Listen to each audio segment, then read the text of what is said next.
ఓం గం గణపతయే నమః. ఓం నృసింహస్వామినే నమో నమః. హరి ఓం. ఓం అగ్నిర్మూర్ధాదివ గగుత్పతిః పృథివ్యా అయం అపాగుం రేతాగుం సిజిన్వతి. ఓం అంగారకగ్రహదేవతాయే నమః. కుజగ్రహదేవతాయే నమః. ఓం వజ్రనఖాయ విద్మహే తీష్ట్రదగ్గుష్ట్రాయ ధీమహి తన్నో నారసింహ ప్రచోదయాతు. శ్రీ జ్వాలా నరసింహస్వామినే నమో నమః. వీక్షిస్తున్నటువంటి ప్రేక్షకులందరికీ కూడా కుజగ్రహ అనుగ్రహము కలిగి ఆయన ద్వారా కలిగేటటువంటి కోపావేశాలు, లేనిపోని విరోధాలు, ప్రమాదాలు, అవసరం లేనటువంటి అప్పులు, కోర్టు వ్యవహారాదులు, అట్లాగే వివాహ ప్రయత్నాలలో ఆటంకాలు, విఘ్నాలు, దాంపత్య విచ్ఛిన్న దోషాలు, సంతాన దోషాలు, ఇవన్నీ కూడా కుజుని యొక్క ప్రతికూల ప్రభావము చేత ఎవరి జాతకాలలో అయితే వారు పుట్టిన సమయానికి లగ్నాతు, చంద్రలగ్నాతు, అట్లాగే శుక్రుడి యొక్క లగ్నాతు ఈ కుజగ్రహము ఒక్కొక్క ప్రదేశంలో ఉండటం చేత కలిగేటటువంటి కుజదోష ప్రభావము, అలాగే కుజునికి రాహుతో కానీ కేతువుతో కానీ ఏ విధమైనటువంటి సంబంధము కలిగినప్పటికీ, అంటే దృష్టి సంబంధము, నక్షత్ర సంబంధము, ఒకే రాశిలో కలిసి ఉన్నటువంటి సంబంధము వలన కలిగేటటువంటి సర్పగ్రహ దోషాలు, పితృ మాతృ శాప దోషాలు అన్నీ కూడా తొలగిపోయి, మరి ఇప్పుడు కుజుడున్నటువంటి మారినటువంటి రాశి ప్రకారము కుజుడు ఈ 28వ తేదీన, జూలై 28వ తేదీ 2025వ సంవత్సరము మరి మిత్రరాశి అయినటువంటి సింహరాశిలోంచి మిత్రుడైనటువంటి కేతువుతో కలిసి ఉన్నటువంటి కుజుడు కొన్ని రాశుల వారికి ఇప్పుడు అన్ని రకాల ఇబ్బందులని కలుగజేసినప్పటికీ ఇప్పుడు కన్యారాశి శత్రు రాశిలోకి ఆయన ప్రవేశిస్తున్న ఈ సందర్భంలో మరి కుజగ్రహ అధిష్టాన దేవత మొన్నటి వరకు సుబ్రహ్మణ్యేశ్వర స్వామి అయితే కన్యారాశికి అధిపతి అయినటువంటి బుధగ్రహము కాబట్టి ఈ బుధగ్రహ రాశిలోకి, భూతత్వపు రాశిలోకి ఈ కుజుడు ప్రవేశించడం చేత సాధ్యమైనంత వరకు ఎవరైతే ఇన్ని రకాల సమస్యలు, ఇబ్బందులు పడుతున్నారో వారందరూ కూడా లక్ష్మీ నరసింహస్వామి కానీ, ముఖ్యంగా జ్వాలా నరసింహస్వామిని కానీ ఏదో రకంగా ప్రదక్షిణ రూపంలో కానీ, లేకపోతే స్వామివారిని దర్శించి మరి నేత్ర రూపకంతో కానీ, లేదా ఓం జ్వాలా నరసింహస్వామినే నమః అనేటటువంటి మంత్రాన్ని లోపల ఉచ్చరించుకుంటూ ఉండటం చేత వారికి కలిగేటటువంటి కుజగ్రహ ప్రతికూలతలు, బాధలు, ఇబ్బందులు తొలగిపోయి మరి ఈ యొక్క కన్యారాశి అనేటటువంటిది మామూలుగా మన యొక్క జ్యోతిష్య శాస్త్రంలో, భచక్రంలో, అంతరిక్షంలో మేషరాశి నుంచి 6వ రాశిగా చెప్పబడుతోంది. అంటే క్రయ విక్రయాదులలో విక్రయ అనుభూతిని కలుగజేస్తూ ఉంటుంది. అంటే ట్రాన్స్పోర్ట్కి సంబంధించిన విషయాలలో అమ్మటాన్ని తెలియజేసేటటువంటి పరిస్థితిని కలుగజేస్తుంది. మరి అట్లాగే ఈ యొక్క 6వ రాశి ముఖ్యంగా శత్రువులని, రోగాలని, అట్లాగే రుణాలని అంటే అప్పులని కూడా వృద్ధి చేసేటటువంటి స్థానముగా చెప్పబడుతోంది శాస్త్రరీత్యా. అయితే దీంట్లో మరలా పాజిటివ్గా సేవక అంటే వృత్తి స్థానము, మరి ప్రతి మనిషి బతకడానికి ఏదో ఒక వృత్తిని ఎంచుకోవాలి, లేదా ఎవరో ఒకరి దగ్గర సేవ చేసుకుంటూ బతకాలి. దాన్నే వృత్తి స్థానముగా కూడా చెప్తారు. అట్లాగే ఏ మనిషి అయినా సరే, ఎవరినైనా సరే ఎదిరించాలన్నా, అట్లాగే చదువుకునేటటువంటి విద్యార్థులు ఎవరైనా సరే వ్రాత పరీక్షలు కానీ, ఓరల్ పరీక్షలు కానీ, అంటే మాట్లాడటం ద్వారా, వాదన చేయటం ద్వారా, ముఖ్యంగా లాయర్లు కావచ్చు, ఎవరైనా కావచ్చు, మరి ఎవరైనా కానీ ఈ యొక్క 6వ స్థానములో ఉన్నటువంటి గ్రహాలను బట్టి వారి యొక్క పరిస్థితులు ఆధారపడి ఉంటాయి. అంటే ఆ యొక్క వృత్తిలో అనుకూలతలు, వృద్ధి, రాసేటటువంటి ఎగ్జామ్స్, లేకపోతే ఇంటర్వ్యూల్లో విజయం సాధించాలన్నా కూడా చివరికి గర్భవతులు ప్రసవించే సమయంలో కూడా ఈ 6వ భావము చాలా చాలా ముఖ్యమైనటువంటి పరిగణనలోకి తీసుకునేటటువంటి స్థానముగా, భావముగా చెప్పబడుతోంది శాస్త్రరీత్యా. మరి మరి ఈ యొక్క 6వ భావము కన్యారాశి అవటం ద్వారా మేనమామలని సూచిస్తుంది, వాళ్ళతో తగవులని సూచిస్తుంది, విరోధాలని, ప్రమాదాలని సూచిస్తుంది. అట్లాగే ఏదైనా ప్రమాదం జరిగినప్పుడు దానికి మందు ఉండాలి కాబట్టి ఇది ఔషధాలని, ఆరో స్థానము, అట్లాగే డాక్టర్స్ని అంటే వైద్యులని సూచించేటటువంటి స్థానము. అంటే ఔషధ మూలికలు లేకపోతే డ్రగ్స్ అంటాం, అంటే మన యొక్క మందులు, అది శరీరానికి ఏ ఇబ్బంది కలిగినా వేసుకునేటటువంటి మందులుగా ఈ యొక్క ఆరో స్థానాన్ని దానికి ప్రతీకగా చెప్తూ ఉంటారు. మరి ఇటు మంచి చెడు ఇన్ని భూతత్వపు రాశి అయినటువంటి కన్యా రాశిలో ఇన్ని భావాలు సమకూర్చుకున్నటువంటి రాశిలోకి అఖండుడైనటువంటి కోపావేశము అధికంగా ఉన్నటువంటి దేనికైనా సిద్ధమే అనేటటువంటి సేనాధిపత్యం కలిగినటువంటి వాడు, గ్రహాలన్నిటిలో కూడా సేనాధిపతి ఈ యొక్క కుజుడు, అలాగే మంగళుడు అని కూడా అంటారు. ఈయన భౌముడు, భూమి యొక్క పుత్రుడు, విష్ణుదేవుడి యొక్క అంశ. అందుకనే జ్వాలా నరసింహస్వామి. జ్వాల అంటే అగ్ని. కుజుడు మేషరాశికి వృశ్చిక రాశికి అధిపతి, అంటే ఒకటవ 8వ స్థానానికి అధిపతి. వాళ్ళ లోపల కొంతమందికి ఏమున్నాయో కూడా బయట వాళ్ళకి తెలియనివ్వరు. అంత కోపావేశాలు ఉన్నప్పటికీ కూడా అణుచుకునే స్వభావం వీళ్ళకు ఉంటుంది. ధైర్యం ఎక్కువ ఉంటుంది, పరాక్రమం ఎక్కువ ఉంటుంది. అట్లాగే అందరికన్నా నేనే ముందంజ ఉంటాను అనేటటువంటి శక్తి సంపన్నుడు ఎవరయ్యా అంటే ఈ కుజుడు. అందుకనే కుజుడికి అధిష్టాన దేవత సుబ్రహ్మణ్యేశ్వర స్వామి, సేనాధిపతి నాయకుడు దేవతలందరికీ కూడా. అందుకనే కుజదోషాలు ఉన్న వాళ్ళందరూ కూడా సుబ్రహ్మణ్యేశ్వర స్వామిని ఆరాధిస్తాడు. అయితే ఇప్పుడు కుజుడు బుధరాశిలో ఉండటం ద్వారా జ్వాలా నరసింహస్వామిని ఆరాధించటం లేదా లక్ష్మీ నరసింహస్వామిని ఆరాధించటం, దేవాలయాలకు వెళ్ళటం ద్వారా చక్కటి యోగాన్ని, కుజుడు యొక్క శక్తి విపరీతంగా ఉన్నట్లయితే తగ్గేటటువంటి పరిస్థితుల్ని కనిపిస్తాయి. అట్లాగే మనకి ఈ కుజుడు జూలై 28వ తేదీ నుండి ప్రారంభమై మరలా సెప్టెంబరు 12వ తారీఖు వరకు కూడా 47 రోజులు ఈ రాశిలో 3 నక్షత్రాలలో తను మారుతూ ఎన్నో ప్రతికూలతలు, అనుకూలతలు కలుగు చేస్తూ ఉంటాడు కొంతమంది రాశుల వారికి. ముఖ్యంగా మరి కన్యా రాశిలో ఏమేమి ఉంటాయి నక్షత్రాలు అంటే మనకి ఉత్తర ఫల్గుని 2, 3, 4 పాదాలు, అట్లాగే హస్తా నక్షత్రము 1, 2, 3, 4 పాదాలు, చిత్తా నక్షత్రము కుజుడి యొక్క సొంత నక్షత్రము 1, 2 పాదాలు, మొత్తం 9 పాదాల యొక్క సమూహము. కుజుడికి మిత్రుడైనటువంటి వాళ్ళు వీళ్ళందరూ కూడా రవి మిత్రుడే, చంద్రుడు మిత్రుడే, కుజుడు సొంత నక్షత్రము కూడా ఆయనది అక్కడే ఉంది కాబట్టి మరి 3 నక్షత్రాలలో ఆయన దాదాపుగా జూలై 28 నుంచి ఆగస్టు 12వ తేదీ వరకు కూడా సాధ్యమైనంత వరకు ఈ 16 రోజులు సూర్య భగవానుడి యొక్క నక్షత్రంలో ఉంటాడు, మిత్ర నక్షత్రంలో. మరి ఈ సూర్యుడు అటు క్రీడలు, ఈ కుజుడు క్రీడల్ని ఆస్వాదిస్తాడు. క్రీడారంగానికి అధిష్టాన గ్రహం ఎవరయ్యా అంటే కుజుడు అని చెప్పుకోవచ్చు. మేషరాశి నుంచి 5వ స్థానం అయినటువంటి సింహరాశికి అధిపతి అయినటువంటి రవి మరి విజయాల్ని సాధిస్తాడు.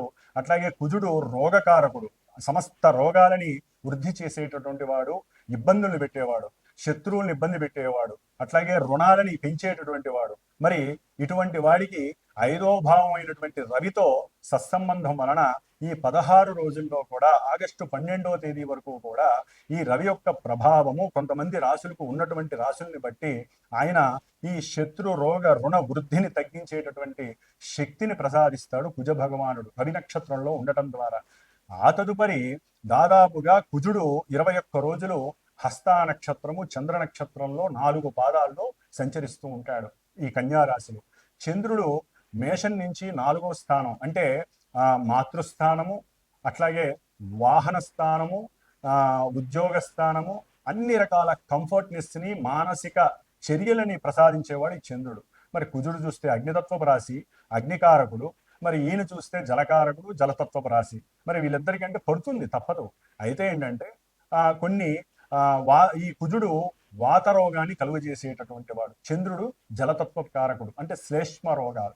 అంటే మనకి వాతావరణం కూడా మారింది కాబట్టి ఈ చంద్రుడి యొక్క నక్షత్రంలో ఉండేటటువంటి దాదాపుగా మనకి ఆగస్టు 13వ తేదీ నుండి సెప్టెంబర్ 2వ తేదీ వరకు కూడా కొంతమంది రాశుల వారికి ఈ కుజుడు వలన చంద్ర నక్షత్రంలో ఉండడం ద్వారా వాత రోగాలు, శ్లేష్మ రోగాలు, జలుబులు, మోషన్స్, అగ్నితత్వపు సమస్యలు అంటే మోషన్స్, వాటి ద్వారా జ్వరాలు, లేకపోతే రకరకాల డయేరియా, రకరకాల సమస్యలు, అనారోగ్య సమస్యలు కలగటానికి కొంతమంది రాశుల వారికి అవకాశాలు ఉన్నాయి. ఆ తదుపరి సొంత నక్షత్రంలోకి ఆయన సెప్టెంబర్ 3వ తేదీ నుండి సెప్టెంబర్ 12వ తేదీ వరకు దాదాపుగా 10 రోజులు ఆయన సొంత నక్షత్రంలో ఉండి కన్యా రాశిలో సంచరించే సమయంలో కొన్ని విపరీతమైనటువంటి చేష్టలు, ఇబ్బందులు, ప్రమాదాలు, గాయాలు, లేకపోతే శరీరం మీద కాస్త లేనిపోని పుండ్లు, వాటిని వ్రణములు అంటారు. ఇలాంటి ఎన్నో రకాలైనటువంటి అనుభూతులు కలిగడానికి కొన్ని రాశుల వారికి అవకాశాలు ఎక్కువగా ఉన్నాయి. మరి ఈ కుజుడు మహాబల పరక్రమశారి, మంచి చేతనత్వం కలిగిన వాడు, అంటే నేను దేనికైనా సిద్ధమే అనేటటువంటి వాడు శత్రు రాశిలో ఉండటం ద్వారా ఈయనకి కొంచెం ఫాస్ట్గా మాట్లాడటం వేరు, దాంట్లో అతిగా వాదించటం, ఆయన అవతల వాడు మాట్లాడుతుంటే ఈయనకి వినే స్వభావం లోపించి, ముఖ్యంగా కుజ నక్షత్రాలు ఏవైతే ఉన్నాయో, అంటే కుజ నక్షత్రాల్లో ఎవరైతే మృగశిరా నక్షత్రం కావచ్చు, చిత్తా నక్షత్రం కావచ్చు, ధనిష్ట నక్షత్రం, ఈ 3 కుజ నక్షత్రాలు ఆయన యొక్క అధీనంలో ఉంటాయి. కుంభరాశి వారికి తృతీయ దశమాధిపతి పాపి అయినటువంటి కుజుడు అష్టమ రాశి అయినటువంటి కన్యారాశిలో దాదాపుగా 47 రోజులు జూలై 28వ తేదీ నుండి సెప్టెంబర్ 12వ తేదీ వరకు తను చేసే సంచారంలో ఎన్నో అగాధాలని, విఘాతాలని, అనారోగ్య సమస్యల్ని వృద్ధి చేయటం, ఇంత ఉన్నదాన్ని వాళ్ళు ఎక్కువగా ఊహించుకోవటం, దాన్ని రెట్టింపు అనారోగ్య ప్రాప్తిని కలుగజేసుకోవడం, వీరి ఎలా అనుకుంటే సంకల్పం అట్లా జరుగుతూ ఉంటుంది. ముఖ్యంగా వీరు ఉన్నట్టుండి అకస్మాత్తుగా దగ్గరగా ప్రయాణం చేసి వస్తా, ఇక్కడ దాకా వెళ్ళొస్తా అని వెళ్తారు. వెళ్ళినప్పుడు ఏదో ఒక ప్రమాదం జరిగే అవకాశం ఉంటుంది. కొంచెం జాగ్రత్త. అంటే ఎందుకు జరుగుతున్న ప్రమాదం? నిర్లక్ష్యం. ఇప్పుడు మనకి నార్మల్ అయిపోయింది ఈ సెల్ ఫోన్స్ పట్టుకోవటం, వెళ్తూ ఉంటారు. స్త్రీ పురుషులు ఎవరైనా కావచ్చు, పెద్దవాళ్ళు చిన్నవాళ్ళు, ఉన్నంతలో ఎవరైనా సరే ఇక ఫోన్ల మీద అయితే ఇట్లా పెట్టుకుంటారు. ఫోన్లు ఇట్లా పెట్టుకొని బండ్ల మీద వెళ్తూ ఉంటారు, కార్లలో ఎదురుకుండా ఇక్కడ పెట్టుకొని వెళ్తూ ఉంటారు. తప్పు లేదండి, మాట్లాడడం తప్పు లేదు. అదేదో చెవులో పెట్టుకొని ఉన్నంతలో వెళ్ళొచ్చు కదా. ఓకే, ఆ దోషం కన్నా ఇది పరమదోషం, అది డైరెక్ట్గా పెట్టుకోవడం. ఏదో చెవులో పెట్టుకుంటే కాస్త ఉన్నంతలో ఉన్న మనం జాగ్రత్త పడచ్చు. కాబట్టి కమ్యూనికేట్ స్థానానికి కుజుడు ఇక్కడ ఆయనే అధిపతి అయ్యాడండి. కర్మనిచ్చేటటువంటి స్థానానికి ఆయనే అధికారి అయ్యాడు ఇప్పుడు ఈ కుంభరాశి వారికి. కాబట్టి ఎవరితోనైనా సరే, ముఖ్యంగా అన్నదమ్ములతో కానీ, అకస్మాత్తుగా ఎక్కడి నుంచో వచ్చిన ఫోన్లు కానీ, ఆల్రెడీ ఈ భూ కబ్జాలు జరిగినప్పుడు మీకు వాగ్వాదం జరిగినటువంటి ప్రత్యర్థుల నుంచి కానీ, శత్రువుల నుంచి కానీ, మీ మీద పగబట్టిన వారి నుంచి కానివ్వండి, ఎవరి నుంచి అయినా సరే, ముఖ్యంగా ఉద్యోగం సేవకా వృత్తిలో మీ మీద కన్ను వేసిన వారు, లేకపోతే మీరు చేసే ఉద్యోగాదుల్లో అంతకుముందు ఎవరితో అయినా గొడవలు పెట్టుకున్నప్పుడు వాగ్వాదాలు చేసి వారిని కొట్టడమో, తిట్టడమో, వారి గురించి ఇరుగు పొరుగు వారికి చెడుగా చెప్పటమో మీరు గనక చేసి ఉంటే వారి వల్ల కూడా మీకు అకస్మాత్తుగా ప్రమాద గండాలు ఎన్నో ఉన్నాయి. జాగ్రత్త. దీన్ని చాలామంది బ్లాక్ మ్యాజిక్ అని, మా మీద ఎవరో ఏదో చేశారని, ఎవ్వరూ ఏమీ చేయరండి. ఒకవేళ చేసుంటే అది కూడా మన కర్మే కానీ లేనిపోని అవస్థలు వ్యవస్థల దగ్గరికి వెళ్ళొద్దు. ఎవరు ఏమీ చేయరు, మనమే అన్నీ చేసుకుంటాం. మన మాటే మనకి ఆయుధం, మన మాటే మనకి శాపం, వరం, మన కమ్యూనికేటింగే మనకి. కాబట్టి ఉద్యోగంలో మీరు ఎవరికో ఏదో అకస్మాత్తుగా సహాయం చేస్తానని మాట ఇచ్చి చేయకపోవటం ద్వారా వారు మీకు అగంతక శత్రువులు అవుతారు. వారి వల్ల మీకు ప్రమాదాలు ముంచి ఉన్నాయి. అట్లాగే వారు ఇక్కడ దాకా వెళ్ళొద్దాం రా అని చెప్పి తీసుకెళ్తారు. మిమ్మల్ని అకస్మాత్తుగా ఏ ప్రమాదానికైనా గురి చేయడానికి అవకాశాలు ఉంటాయి. జాగ్రత్త. ఎవరిని సాధ్యమంతరం కుంభరాశి వారు నమ్మద్దు. బంధువుల్లో కావచ్చు, అన్నదమ్ముల విషయంలో కూడా జాగ్రత్త వహించండి. మనం చెప్పకూడదు, తప్పది. అక్క చెల్లెళ్ళు, అన్నదమ్ములు ఎవరైనా సరే ఉన్నంతలో ఎంతవరకు అంతవరకే ఉండండి.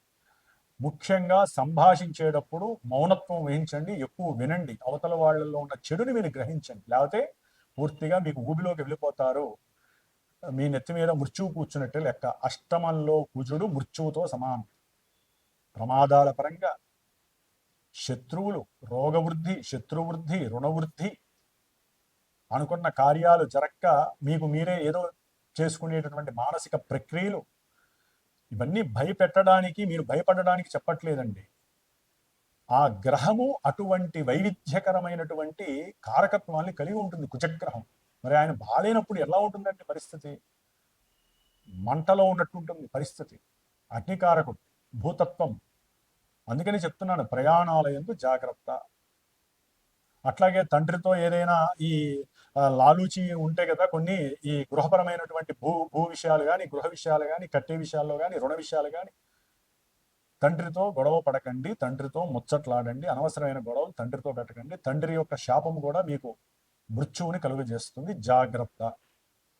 అన్నదమ్ముల జోలికి అయితే అసలు వెళ్ళకండి నా 50 రోజులు. అన్నయ్య బాగున్నా, తమ్ముడు బాగున్నా అంతే.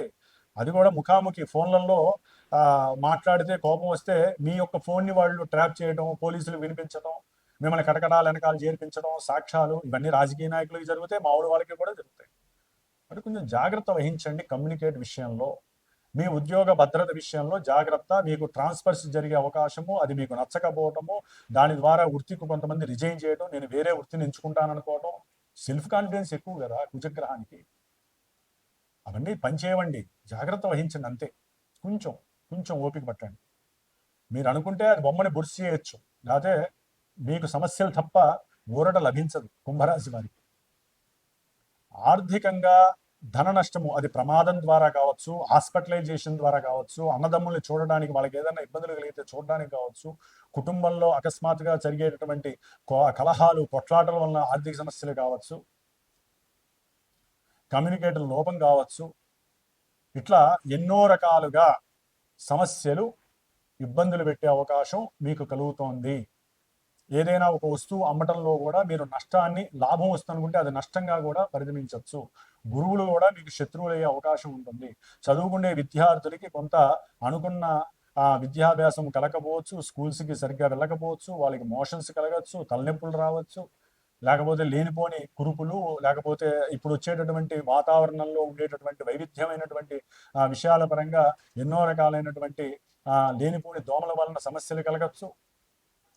కాబట్టి కుంభరాశి వారికి ఈ 47 రోజులు అష్టమ కుజగ్రహ ప్రభావము మృత్యువుతో సమానం. కాబట్టి సాధ్యమైనంత వరకు మీరు జ్వాలా నరసింహస్వామి హోమాన్ని కానీ, లేకపోతే నరసింహస్వామికి సంబంధించినటువంటి మంత్ర జపాన్ని కానీ, కుజగ్రహానికి సంబంధించిన జపము, దానము, హోమము కంపల్సరీ చేయించండి, లేదా కుజగ్రహ పాశుపత హోమం చేయించుకోండి. దానివల్ల మీరు మృత్యువు నుంచి బయటపడడానికి అవకాశం ఉంటుంది. ఇది భయపెట్టడానికి కాదు, సాధ్యమైనంత వరకు మిమ్మల్ని బయటపడేసేటటువంటి వేరే గ్రహాలు ఉన్నాయి, మీరేం కంగారు పడక్కర్లా. కానీ కుజగ్రహము కొంత ఇబ్బందులు కలుగజేస్తుందని మాత్రమే చెప్తున్నాను. కాబట్టి ఏదో కొంతమంది దీన్ని వర్ణిస్తారు, భయపెడతారని. భయపెట్టడం కాదండి, ఉన్నది కాస్త చెప్పాలి కదా. జాగ్రత్త తీసుకోవడానికి మనం చెప్పకపోతే ఇంకెవరు చెప్తారండి? జ్యోతిష్కులే చెప్పాలి. ఈ జ్యోతిష్కుల మధ్యకే కొంత సమస్యల్ని వృద్ధి చేసేవాళ్ళు కూడా ఉంటారు. అదొక మరి ధర్మబద్ధమైన చర్యో కాదు నాకు తెలియదు, కానీ గురువు గురువుగానే ఉండాలి, శిష్యుని శిష్యుడిలా చూడాలి. ఈ శిష్యుడి దగ్గర ఇంకో గురువు దగ్గరికి రావటం, మనకి మైక్ ఉంది కదా అని చెప్పి వేరే గురువుల గురించి మాట్లాడద్దు. మన గురించి మనం తప్పు చెప్పుకోండి, ఒప్పు చెప్పుకోండి, లేదా గొప్పలు చెప్పుకోండి. వేరే గురువుల్ని మనం అనవసరంగా ఏ విషయంలో లాగద్దు. ఎవరి బతుకు తెరువు వారిది, ఎవరి సమస్యలు వారివి, ఎవరి అనురాగాలు వాళ్ళది, ఫ్రెండ్షిప్ వాళ్ళది. కాబట్టి గురువులు ప్రశాంతంగా ఉండడానికి ప్రయత్నం చేయండి. ముఖ్యంగా కుంభరాశి వారు గురువుల ద్వారా కూడా కొన్ని ఇబ్బందులు, అనుమానాలు, అవమానాలు పడే అవకాశాలు ఉంటాయి. ముఖ్యంగా అవమానాల ద్వారా మీ యొక్క ప్రాణ త్యాగాన్ని చేయడానికి కొంతమంది దశలు, జాతకంలో అంతర్దశలు గనక విభిన్నంగా ఉంటే అది కూడా మిమ్మల్ని ఇబ్బంది పెడుతుంది. కొంచెం జాగ్రత్తగా ఉండండి. అగ్ని సంబంధిత విషయాల్లో కానీ, వాహన సంబంధిత విషయాల్లో కానీ, విష సంబంధిత విషయాల్లో కానీ, దోమల విషయాల్లో కానివ్వండి, కొన్ని విషయాలలో మీరు జాగ్రత్త తీసుకోవడం చాలా ఉత్తమం. దీనికి ఇందాక చెప్పిన రెమెడీస్ చేసుకోండి. ముఖ్యంగా మీరు మాత్రము నిత్యము కాలభైరవ అష్టకాన్ని చదివితే మృత్యువు మీ దగ్గరికి రాకుండా మృత్యుంజయ జపం మీరు చేయండి, వేరే వాళ్ళ చేత, మాలాంటి బ్రాహ్మణ చేత చేయించుకోండి. హోమం కంపల్సరీ మస్ట్ అండ్ షుడ్. కుజుడికి సంబంధించినటువంటి దానాదులు, కుజుడికి సంబంధించినటువంటి జపము చేయించండి. ఈ 7 వారాలు కుజగ్రహానికి సంబంధించినటువంటి కందిపప్పును ఒక బ్రాహ్మడికి దానం చేయండి. ఈ విధంగా కొన్ని రెమెడీస్ చేసుకోవడం ద్వారా గ్రహస్థితిని మీరు ఎదుర్కోవచ్చు. ఓం అంగారక గ్రహ దేవతాయే నమః.